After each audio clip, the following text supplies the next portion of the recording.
Assalamualaikum warahmatullahi wabarakatuh. Kami dari kelompok 3 ingin mempresentasikan hasil tugas kelompok kami. Sebelumnya saya ingin memperkenalkan diri.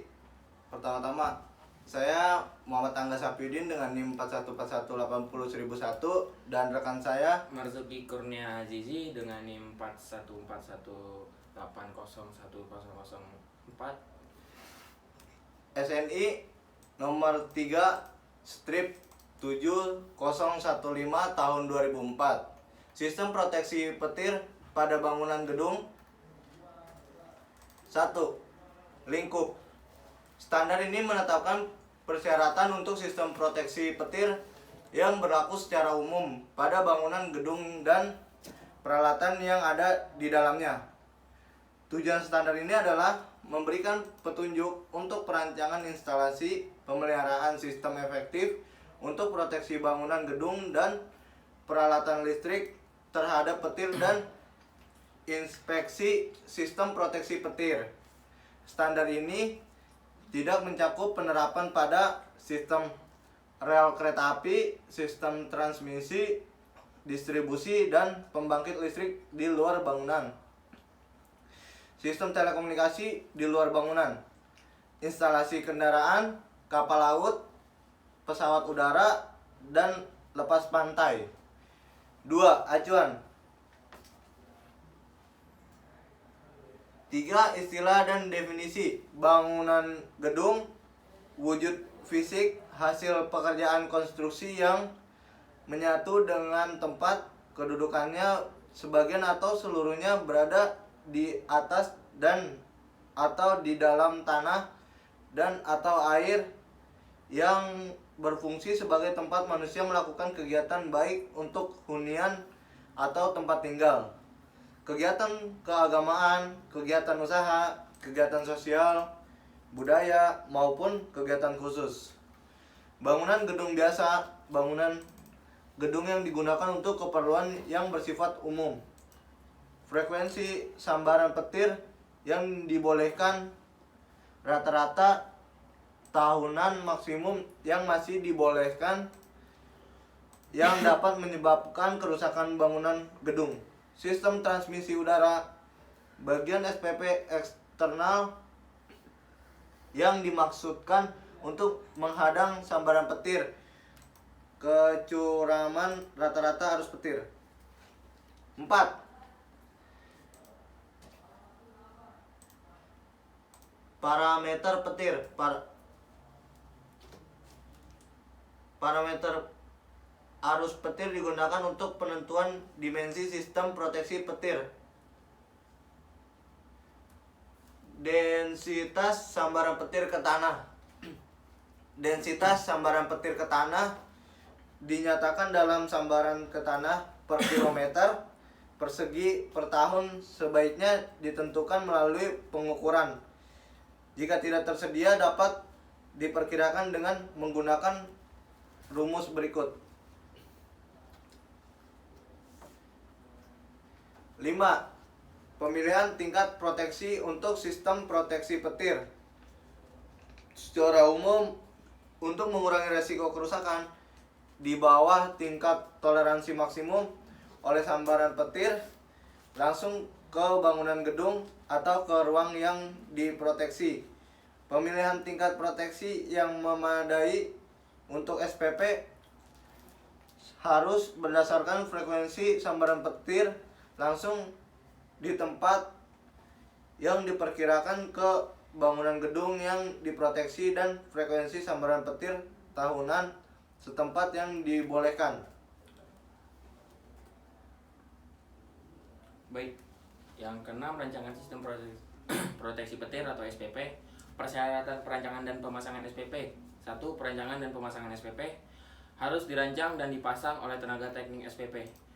2. Perancang SPP harus mampu mengkaji pengaruh listrik dan mekanis dari sambaran petir dan juga memahami prinsip umum kesesuaian elektromagnetik atau KIM. 3. Perancangan SPP harus terlatih. Prosedur perencanaan. Sebelum memulai pekerjaan perancangan rinci, perancangan SPP harus mencari informasi dasar mengenai fungsi, perancangan umum, konstruksi, dan lokasi bangunan gedung. Bila SPP belum ditentukan oleh pemilik gedung, perancangan SPP harus mengklarifikasi bangunan gedung menurut ketentuan yang berlaku. Definisi zona.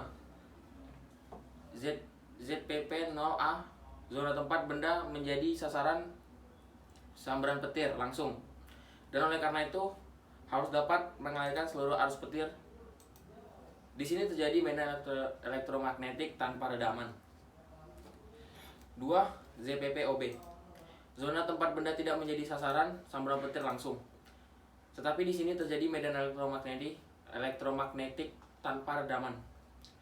3. ZPP1, zona tempat benda tidak menjadi sasaran sambaran petir langsung, dan tempat arus pada semua bagian konduktif di dalam zona ini lebih rendah dibanding zona 0B tadi. Di dalam zona ini medan elektromagnetik dapat juga dikurangi tergantung pada tindakan pemeriksaan. Konstruksi SPP eksternal ada 3: sistem terminasi udara, sistem konduktor penyalur, sistem terminasi bumi. Konstruksi SPP internal.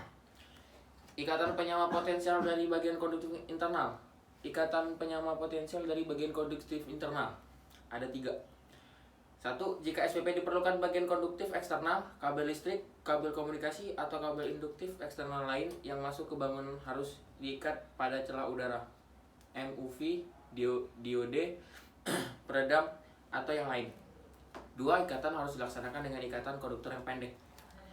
Yang ketiga, luas penampang tiap konduktor harus memenuhi sebagai alternatif dapat dihitung dengan rumus sebagai berikut. SP sama dengan akar kuadrat AR pangkat 2T per K milimeter persegi.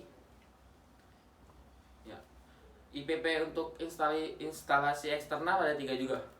Seluruh komponen konduktif internal, saluran daya listrik, saluran komunikasi, instrumentasi sebaiknya masuk ke bangunan dekat dengan level permukaan tanah pada titik masuk bersama.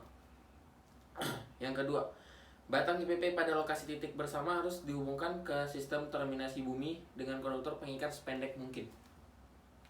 Dan yang ketiga, luas penampang minimum untuk konduktor, ikatan atau sambungan pengikat untuk bagian konduktif eksternal pengikat harus sesuai dengan tingkat proteksi. Nah, tipikal suatu susunan pengikat dalam kasus dari masukan titik banyak dari bagian konduktif eksternal yang menggunakan konduktor cincin internal untuk interkoneksi batang ikatan. Nah, ini ada 9. Nanti ada dijelasin di gambar. 1. Bagian konduktif eksternal. 2. Saluran komunikasi atau tenaga listrik. Yang ketiga itu ada tulungan baja dari dinding beton bagian luar dan pondasi. Yang keempat ada elektroda bumi cincin. Yang kelima elektroda bumi tambahan. Yang keenam sambungan ikatan khusus. Yang ketujuh dinding beton bertulang baja, GPS, dan batang pengikat. 10. Pemeliharaan sistem proteksi petir. Nah, secara umum ada 2. Dalam melaksanakan pemeliharaan dan inspeksi SPP, sebaiknya 2 program pemeliharaan dan inspeksi dikoordinasikan. Program inspeksi dan pemeliharaan sebaiknya dibuat oleh pihak berwenang dan sepengetahuan pemilik bangunan. Nah, yang kedua, karakteristiknya. Dengan listrik dan mekanis dari SPP sebaiknya dipelihara secara menyeluruh selama SPP dipakai agar tetap memenuhi persyaratan rancangan, konstruksi, dan pemeliharaan. Nah, prosedur pemeliharaannya juga ada nih. Cuaca dan lingkungan yang berhubungan dengan degradasi, kerusakan aktual akibat petir, tingkat proteksi yang telah ditetapkan untuk bangunan gedung. Prosedur pemeliharaan SPP sebaiknya dibuat untuk setiap SPP dan menjadi bagian dari keseluruhan program pemeliharaan bangunan gedung.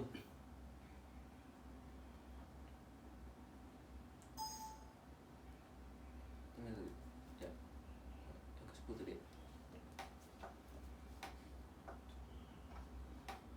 10. Mana tadi? Oh iya, 10. Yang ke-10 tadi ya.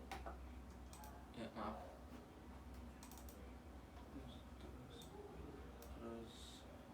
Tunggu.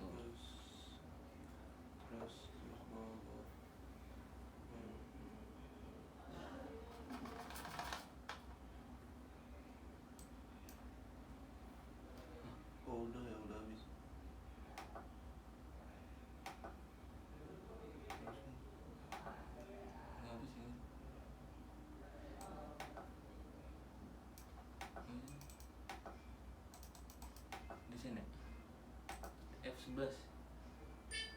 Live nggak ya? Nah, iya.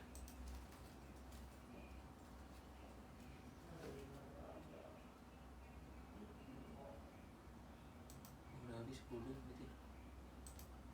Oh, ternyata tadi udah habis ya. Sekian dari kelompok saya. Kurang lebihnya mohon maaf. Wassalamualaikum warahmatullahi wabarakatuh.